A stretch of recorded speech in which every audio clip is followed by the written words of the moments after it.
39장입니다. 창세기 39장 1절에서 6절까지 그리고 19절에서 23절까지 이렇게 두 군데를 보도록 하겠습니다. 우리 1절에서 6절 다 같이 한 목소리로 읽겠습니다. 요셉이 이끌려 애굽에 내려가매 바로의 신하 진위대장 애굽 사람 보디발이 그를 그리로 데려간 이스마엘 사람의 손에서 요셉을 산이라.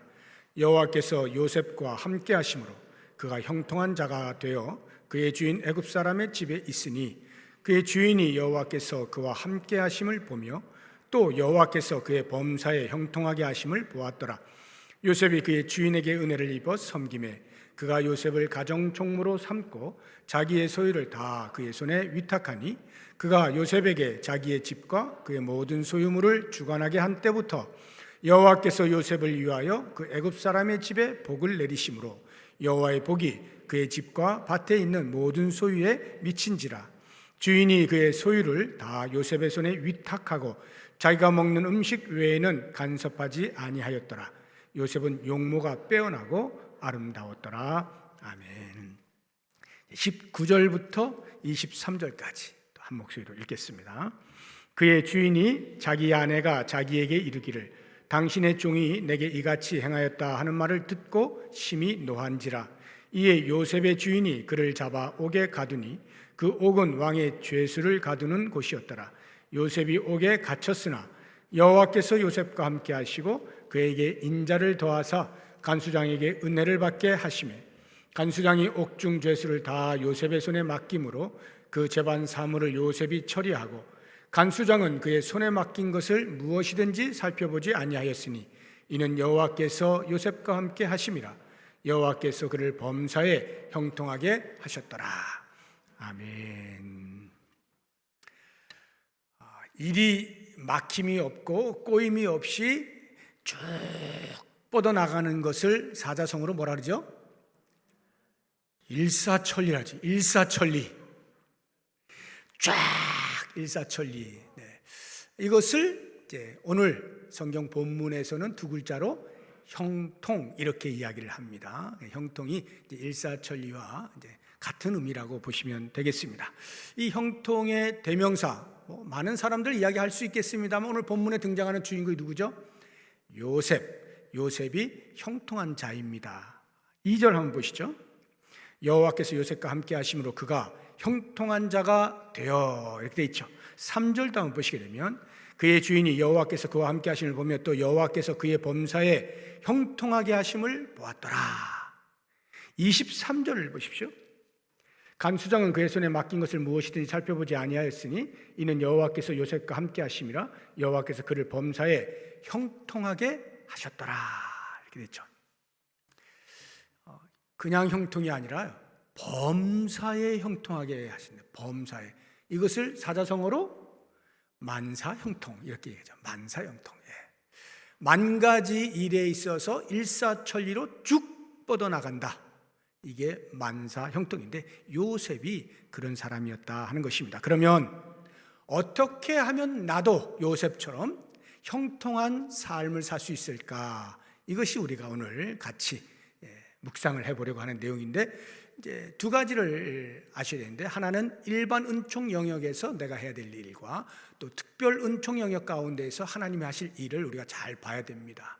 먼저 일반 은총 영역 가운데에서 이 형통에 필요한 자질들을 갖추어라 하는 것입니다. 우리가 보수주의자들이에요. 이제 보수주의자라는 것은 성경 말씀대로 살기를 원하는 이런 사람들을 주로 이야기하는데요. 좋은 의미이고 좀 나쁜 의미로 이야기하면요, 융통성이 없는 사람 뭐 이렇게 이해를 하시면 돼요. 그래서 이 보수주의자 가운데도 극단적 보수주의가 있어요. 우리가 이제 칼빈의 가르침을 따른 데서 칼빈주의자라고 보통 우리가 이야기하는데 극단적 깔뱅주의자, 깔뱅 이제 그 프랑스 사람인데 프랑스 말로 하면 깔뱅이에요. 칼빈이 이 깔뱅주의자, 극단적 깔뱅주의자들이 있어요. 이런 사람들은요 일반 은총 영역을 무시합니다. 그래서 하나님의 주권만 강조해요. 하나님의 주권만 강조하고 인간의 자유의지로 무엇을 하는 것에 대해서는 필요 없는 것으로 여기는 이런 경향을 가지고 있어요. 그도 그럴 것이 오늘 말씀만 보아도 당장 이렇게 이야기하는 거예요. 극단적 깔병주의자들은 봐라, 요셉이 형통하는데 그 앞에 단서가 있지 않느냐. 여호와께서 함께 하심으로, 여호와께서 함께 하시니까 형통한 자가 된 것 아니냐 하고서 요셉이 가지고 있는 일반 은총 영역에서의 모든 자질들을 그냥 묻어버리는 거예요. 그런데 사실은요, 우리가 조금 더 눈여겨보게 되면요, 요셉이 범상치 않은 사람입니다. 3절을 한번 보실까요? 3절 보시면 보디발, 그러니까 요셉의 주인이죠. 요셉의 주인인 보디발의 시선으로 요셉을 평가하는 이야기가 나옵니다. 3절 보세요. 그의 주인이 여호와께서 그와 함께 하심을 보며, 그의 주인은 보디발이에요. 여호와께서 그와 함께 하심을 봅니다. 그리고 또 여호와께서 그의 범사에 형통하게 하심을 봅니다.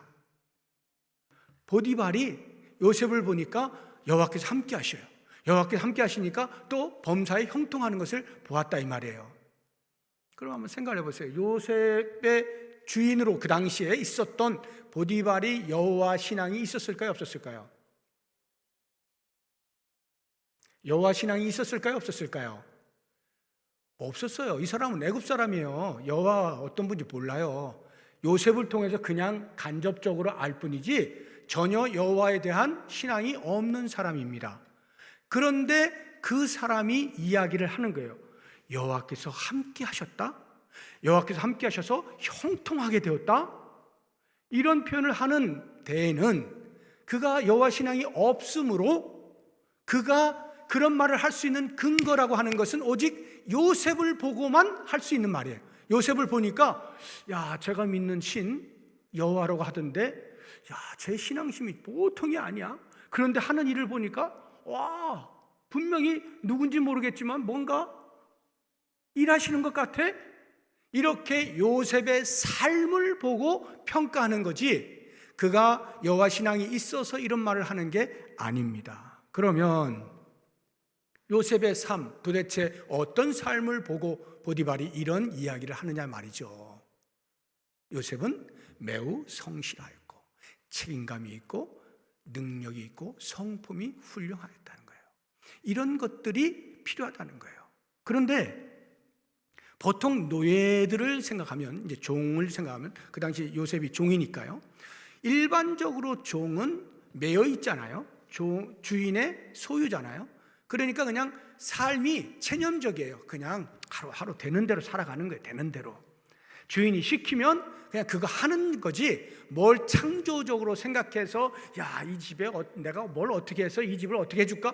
이런 생각 안 합니다. 그냥 주인이 시키면 그거 그냥 하는 거예요. 의무적으로. 그 부분에서 조금 성실하게 일하는 종이 있을 수 있고 좀 더 눈치 봐가면서 게으르게 하는 종이 있을 차이뿐이지 그저 의무적으로 수동적으로 사는 삶에 있어서는 별반 차이가 없는 것이 일반적 노예의 삶이에요. 그런데 보디발이 볼 때 요셉은 분명히 종인데, 자기가 돈 주고 산 종인데 그렇게 살지 않더라 이 말입니다. 일반적으로 노예를 통하여서는 어떤 일의 능률을 기대할 수가 없는 것인데 그저 시킨 것만 잘해줘도 그냥 감지덕지하면서 그냥 살아가는 것인데 이 요셉은 뭐 시키지 않은 것까지 잘한단 말이죠. 그러니까 보디발이 야, 이건 뭔가 있다 하고는 요셉의 신앙을 들여다보게 되는 것이고 요셉의 삶에 대해서 그렇게 평가를 하게 되는 것입니다. 결국 어떻게 해요? 4절을 보십시오. 요셉이 그의 주인에게 은혜를 입어 섬김에 그가 요셉을 가정총무로 삼고 자기의 소유를 다 그의 손에 위탁하게 됩니다. 적어도 보디발의 집에서는요, 보디발 그리고 그의 아내 이렇게 놔두고는 1인 지하 만인 지상의 자리에 오른 거예요. 종인데 종이 모든 것을 관장할 수 있는 가정 총무가 되는 것입니다. 그만큼 요셉은 신뢰를 받고 있는 거예요. 신뢰를 받은 데에는 요셉의 일반 은총 영역 속에서의 성품이나 또는 능력적인 면이나 태도적인 면이나 모든 면에서 괜찮은 거죠. 신뢰받을 만한 사람이었다 하는 겁니다. 이렇게 형통하기 위하여서는 일반 은총 영역의 어떤 자질들이 굉장히 중요해요. 또 다른 증거들도 얼마든지 있습니다. 한번 찾아볼까요? 37장 2절을 한번 보세요. 야곱의 족보를 소개하는데 요셉이 17세의 소년으로서 그의 형들과 함께 양을 쳤다 이렇게 나오는데요. 요셉은 이 색동옷을 입었어요. 채색 옷. 그러니까 형들하고는 전혀 다른 그러한 대접을 받았어요. 아버지로부터. 아버지 야곱이 요셉만 극진히 사랑하는 거예요. 물론 자기가 사랑하는 아내 라헬의 아들이기 때문이기도 하지만 아무튼 요셉은 별개의 특별한 대우를 받았던 사람이에요. 그러면 조금 건방기가 있다라고 한다면 내가 아버지 빽이 있는데 형들은 알아서 목축하세요. 저는 좀 집에 있을게요. 이럴 수도 있거든요. 그런데 그냥 같이 양을 친다라고 하는 것은 자기에게 주어진 삶에 대한 성실성을 볼 수가 있는 모습이에요. 37장 2절 다시 한번 보시기 바랍니다. 뒤에 보시게 되면 그의 아버지의 아내들 비라와 실바 아들들과 그 다음 더불어 함께 있었더니 그가 그들의 잘못을 형들의 잘못을 아버지에게 말하더라. 이것은 이제 안 좋은 쪽으로 보게 되어지면 요셉이 아직도 미숙한 삶을 살고 있다 이렇게 평가할 수 있고요. 좀 좋은 쪽으로 보자고 하면 요셉의 강직함, 타협하기 싫은 대충 적당히 이렇게 둥글게 사는 것 말고 정직하게 있는 그대로 이러한 성품을 가지고 있었다라고도 볼 수가 있는 거예요. 정직한 성품이다라고 하는 거예요. 37장 13절을 보세요. 이스라엘이 요셉에게 이르되 내 형들이 세겜에서 양을 치지 아니하느냐 너를 그들에게로 보내리라.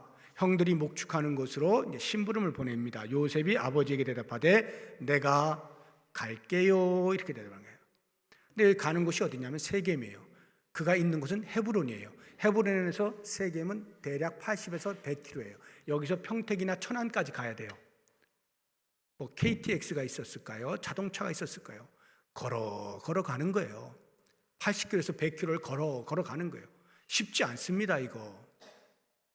그런데요 거기 가니까 형들이 없네요.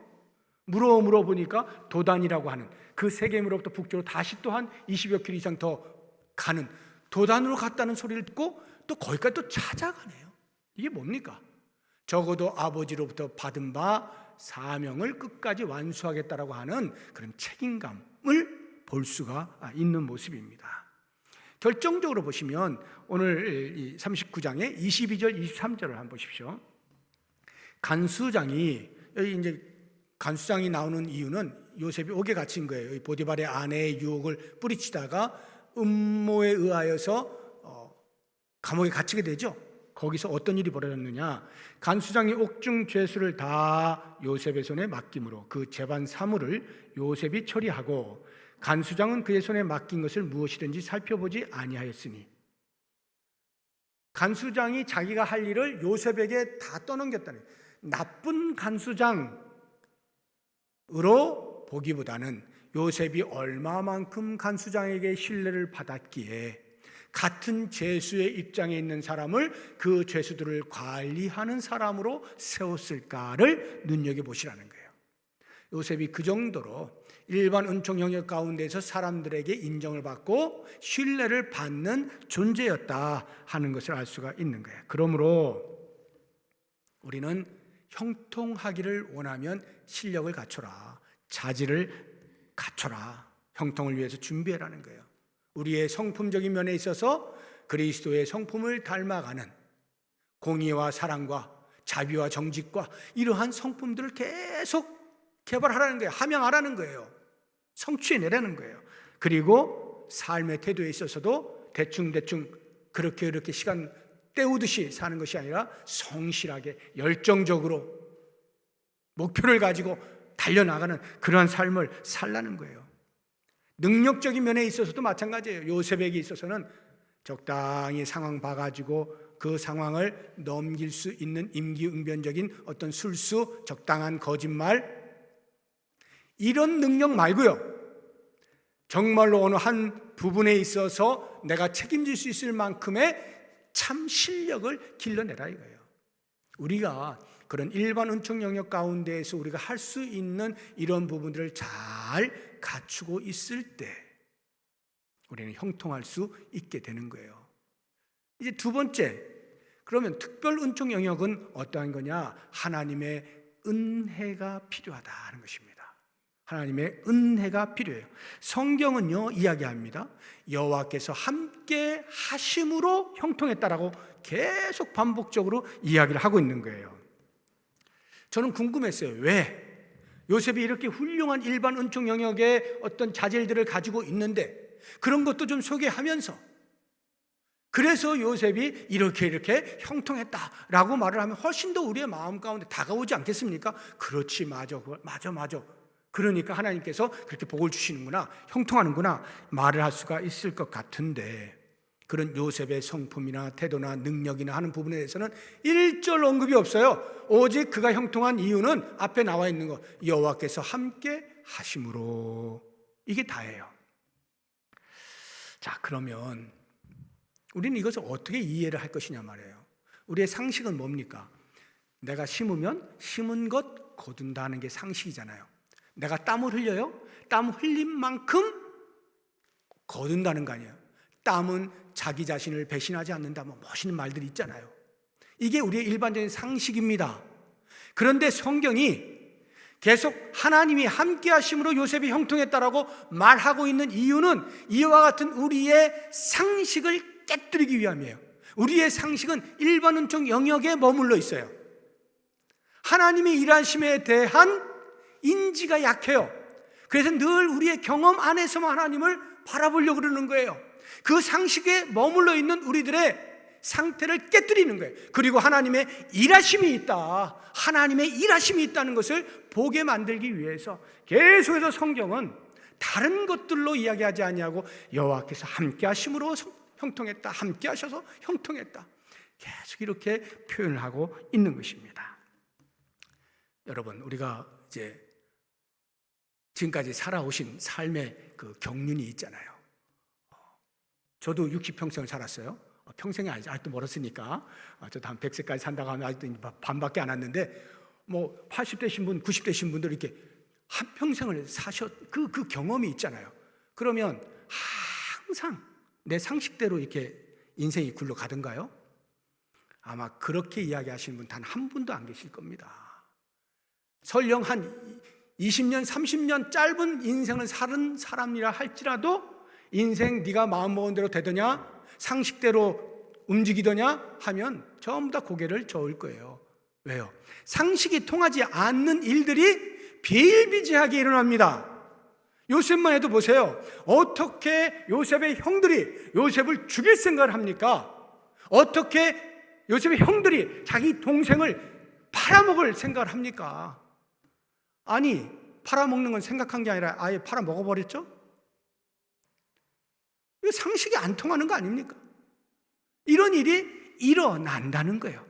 뿐만 아니에요. 상식적으로 이해되지 않는 일들도 많이 일어납니다.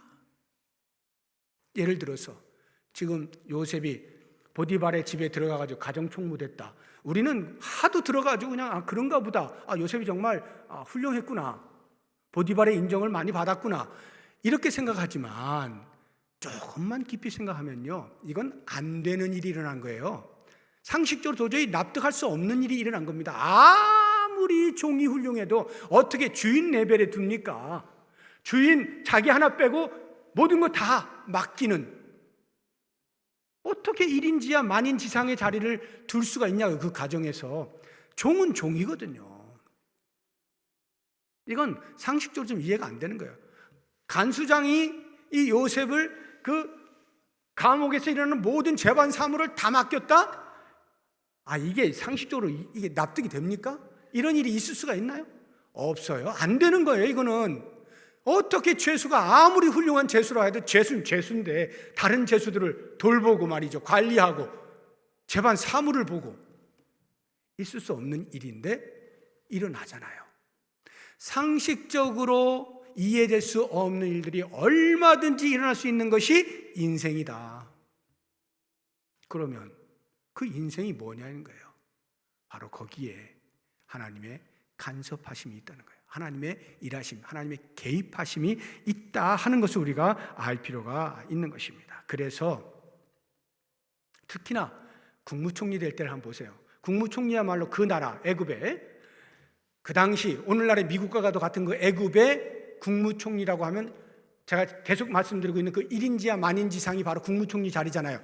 왕 빼고 바로 밑에 있는 게 국무총리인데, 요셉이 꿈 한번 해몽해주고 아무리 그것이 나라를 살리고 뭐 어떤 그런 꿈의 해몽이라 할지라도 어떻게 꿈 한번 해몽해주고 국무총리 자리에 올라갑니까? 이건 상식적으로 안 되는 이야기예요. 그런데 버젓이 국무총리를 하고 있잖아요. 바로 이와 같은 것들, 이렇게 우리의 인생에서 상식이 통하지 않거나 상식적으로 이해가 되지 않는 일들이 얼마든지 일어날 수 있다라고 하는 것을 인정하게 될 때 요셉의 고백을 우리가 드디어 이해하게 되는 것입니다. 우리 45장 8절 한번 보겠습니다. 요셉의 고백에 같이 한번 고백해 볼까요? 그런즉 나를 이리로 보낸 이는 당신들이 아니요 하나님이시라. 하나님이 나를 바로에게 아버지로 삼으시고 그 온 집의 주로 삼으시며 애굽 온 땅의 통치자로 삼으셨나이다. 이건요, 요셉이 겸손해 가지고 신앙적 겸손함으로 아이고 제가 한 일이 아무것도 없어요, 그래서 하나님이 하셨죠, 이렇게 하는 이야기가 아니고요. 요셉은 그 지나온 세월을 돌아보니 하나님의 일하심이 아니고선 도저히 설명할 수 없는 자신의 인생을 보게 된 거예요. 그 생생한 경험을 통하여 나오는 고백이 이거예요. 하나님이 하셨단 말이지. 하나님이. 형통하기를 원하십니까? 하나님의 은혜가 있어야 합니다. 하나님의 은혜가 필요해요. 자, 그럼 이제 마지막으로 뭐가 형통이냐 하는 것을 성경의 시선으로 우리가 이해를 해보면 좋겠어요. 뭐가 형통이냐? 우리가 생각하는 형통은 뭐예요? 방금 말씀드린 거, 일전에 말씀드린 것처럼 이렇게 일이 꼬이지 않고 막힘없이 쭉 뻗어나가는 일사천리, 이것을 우리는 형통이라 생각을 하잖아요. 그런데 성경은 뭐라고 얘기하냐면 일의 잘됨을 형통이라 말하지 않고 하나님의 함께 하심을 형통이라고 표현을 하고 있는 것입니다. 그러면 요셉이 종살이를 하고 있어요. 보디발의 집에서. 또는 모함에 의해서 감옥에 들어갔어요. 감옥살이를 하고 있습니다. 형통일까요? 아닐까요? 우리의 상식으로는 그거 형통 아니죠. 만약에 하나님께서 요셉을 형통하게 하셨다고 한다면 어떻게 해야 돼요? 그 종살이로부터 벗어나서 자유인이 되게 한다든지, 그 감옥살이에서부터 벗어나서 자유인이 되게 한다든지 하는 등등의 뭔가 획기적인 변화가 있어야 되잖아요. 그냥 종이 종살이 계속하고 있어. 죄수가 감옥에서 감옥살이 계속하고 있어. 아무리 거기에서 뛰어난 자리에 올랐다 할지라도 여전히 거기 있는 것 뿐이에요. 그러면 진정한 의미에서 형통이라고 말하기가 어려울 것 같은데, 성경은 그냥 그 자리에 있는 요셉을 가리켜서 형통하다, 여호와께서 함께 하심으로 형통해서 주인에게 잘 보여서 가정 총무됐고, 간수장에게 잘 보여서 감옥의 모든 재반 사무를 돌보게 되었고, 제가 생각할 때 형통이라고 하면 그 감옥에서 나와가지고 높은 지위에 오른다거나 이래야 형통인 거지, 그 자리에 있는 게 뭐가 그렇게 형통입니까? 그런데 성경은 바로 그 자리에서조차 하나님이 함께 하시기만 하면 그 자리를 형통의 자리라 이렇게 이야기를 하고 있다 이겁니다. 그렇다고 하면 이건 역시 창세기의 저자가 우리의 상식을 깨뜨리고자 하는 목적을 가지고 서술하고 있다는 것을 볼 수가 있어요. 우리의 상식, 제가 지금 말씀드린 것처럼 설마 그런 종의 자리, 그런 감옥 죄수가 있는 그런 자리에 뭐 하나님이 함께 하실까? 이런 생각이 든단 말이죠. 뿐만 아니라 거기에서 만약에 함께 하신다면 거기서부터 나오게 하시는 것이 함께 하시고 하나님이 형통케 하시는 것이지, 그 자리에 그대로 있는 것은 형통 아니지 않나? 이게 우리의 일반적인 상식이에요. 창세기의 저자는 그걸 깨뜨리고 싶은 거예요. 아니라고 말하는 거예요. 그거 아니고 그냥 함께 계시는 그 자체가 형통이야. 이걸 계속 주장하고 있는 거예요. 그래서 이 예수님께서 공생에 이제 사역을 하실 때 이와 유사한 그런 이제 사건이 하나 벌어지죠. 바다에 풍랑이 일게 되어지는데 예수님께서는 주무시고 계시는 거예요. 주무시고 계셔요. 제자들은 지금 이제 큰일 났다, 죽었다 막 이러고 있는데 예수님은 그냥 그 주무시고 계시네. 막 흔들어 깨워가지고, 아이고 예수님 지금 때가 어느 때인데 주무시고 계십니까? 지금 우리 다 죽게 생겼습니다 하니까 예수님이 뭐라 그래요? 야, 이 녀석들아, 믿음이 작은 자들아, 이렇게 책망하시거든요. 그리고는 바다를 꾸짖어서 잔잔하게 만드시거든요. 그 사건 한번 우리 볼까요? 마태복음 28장 23절 이하의 말씀인데 제가 한 빠른 속도로 읽어보겠습니다. 배에 오르심에 제자들이 따랐더니 바다에 큰 놀이 일어나 배가 물결에 덮이게 되었을 때 예수께서는 주무시는지라. 그 제자들이 나와 깨우며 이르되 주여 구원하소서, 우리가 죽겠나이다. 예수께서 이르시되 어찌하여 무서워하느냐, 믿음이 작은 자들아 하시고 곧 일어나서 바람과 바다를 꾸짖으시니 아주 잔잔하게 되거늘 그 사람들이 놀랍게 여겨 이르되 이가 어떠한 사람이기에 바람과 바다도 순종하는가 하더라. 풍랑이 불고 있는 바다 한가운데 배에 있는 제자들, 예수님이 함께 계시면 풍랑이 일고 있어도 그 자리가 형통의 자리인데 제자들은 그것을 모르는 거예요. 그러니까 어떻게 해요? 깨우는 거죠. 뭔 일을 하라는 거예요. 뭔 일을 좀 하라는 거예요. 지금 풍랑을 잔잔케 해야 이게 형통이지, 풍랑이 부는데 무슨 형통이요? 하고는 일 좀 해주세요 라고 할 때 예수님께서 오 그래 미안해 내가 깜빡 졸았다 이렇게 하지 않아요. 이 믿음이 작은 자들아, 무슨 말이에요? 내가 너와 함께 있는 여기가 이미 천국이야. 여기가 이미 만사형통이야. 뭘 더 그렇게 두려워하니? 뭘 그렇게 걱정하니? 내가 있는데. 예수님이 하시는 말씀이 그거거든요. 사랑하는 성도 여러분, 주님이 나와 함께 계시면 그 자리가 형통이에요. 근데 우리는 상황이 바뀌어야 형통이라 말하고 환경이 바뀌어야 형통이라 말하잖아요. 개선돼야, 지금보다 나아야, 그래야 형통이라 하잖아요. 그런데 이제는 생각을 바꾸자고요. 주님이 함께 하시면 그 자체가 이미 형통이로구나. 상황과 관계없이 주님이 나와 함께 하시면 형통이로구나. 그러면 우리 안에 성령께서 내주하여 계시잖아요. 성령이 내주하여 계시면 이미 우리는 형통한 자로 살아가는 거예요. 무엇이 우리를 두렵게 하고 무엇이 우리로 염려하게 하고 무엇이 우리로 눈물 나게 만듭니까? 이미 형통한 자로 살아가고 있는데 이 사실을 잊지 말자고요. 성령께서 내 안에 계시는 이 자체가 이미 나는 형통한 자로 살아간다. 우리 사랑하는 모든 부평동북교회 성도 여러분, 일상의 삶 가운데 성령의 내주하심을 따라서 순종하여 살아가면서 형통한 자가 어떻게 사는지를 증명하며 살아갈 수 있는 한 주가 될 수 있기를 주의 이름으로 축복합니다. 기도하겠습니다. 하나님 아버지,